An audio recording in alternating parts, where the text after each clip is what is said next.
On a perdu de vue qu'au fond, la psychiatrie doit être au service des usagers.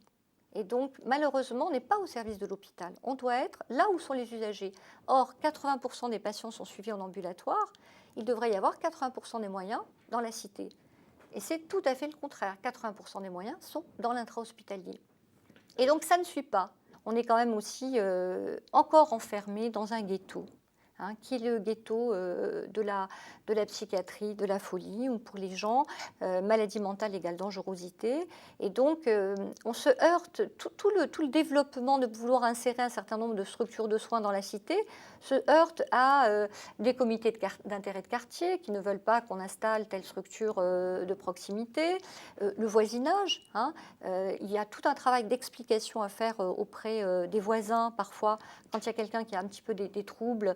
On leur dit plutôt d'écrire une lettre au syndic pour dire que telle personne fait du bruit. On leur dit téléphonez-nous. Cette personne. Alors vraiment, il faut faire ce travail aussi d'explication. Beaucoup d'équipes ne pensent pas que ça fait partie du travail de secteur.